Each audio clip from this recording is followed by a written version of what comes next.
Рахмат. Кийинки сөз Сурабалдиева Эльвира Жыргалбековнага берилет. Рахмат. 1 Май округунун депутаты болгондуктан ал жерде Ак Босого, Калыс Ордо, Мурас Ордо, Алтын Казык конушунун элдери менен жолугуп, өткөн жумада бир нече маселелер менен кайрылышты да. Ошондо Кут конушунда официалдуу макамы жок болгондуктан эч бир мекеме бизге мындай элибизге көңүл бурбай жатат деп арызданышты да. 154-токтомдогу жер тилкелери бири-бирине минип калганына байланыштуу документтер мыйзамдаштырууда кыйналып атабыз деп айтып атышат да. Ошондо Кут конушунун 87 контурдан 137-контурга чейин эч жака карабайт экенбиз, эл каттоодон өтө албай жатабыз деп абдан суранып атышат да. Урматтуу өкмөткө кайрылат элем. Ак Босого конушунда 70-71-77 кварталында таза суу маселеси чоң көйгөй болуп жатып, көп жылдан бери чечилбей келе жатат. Ушуну мэриянын капиталдык курулуш башкармалыгы карап берсе, таза суу проектиси каралбай калган, канча 30 жыл болгон конушту көзөмөлгө алыңыздарчы мэрия деп суранып жатышат да. Ошол эле 77 кварталында болсо, жолдорду оңдоп түзөө иштери да башталбай жатат деп айтып атышат да.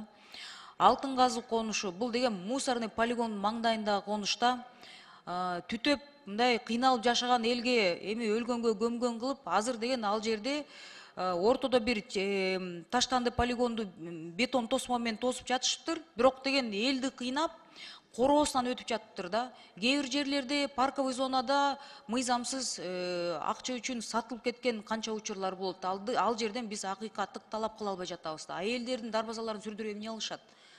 Анан ызычуу, анан интернетке чыгып, митингге чыккандан кийин анан бул нерсе токтолот. Ошого жеткирбей эле мындай элди ачуулантпай эле койсоңуздар болмок да, урматтуу өкмөт.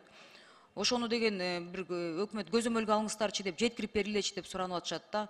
Же ал жерде же мектеби жок, бала бакчасы жок, доктурга бара турган бир шарттарыбыз да жок деп, маршруткабыз да жок деп арызданган аз келгенсип, жанакынтип дарбазаларында сүрдүрүп жатыштыр да, чыркыратышып.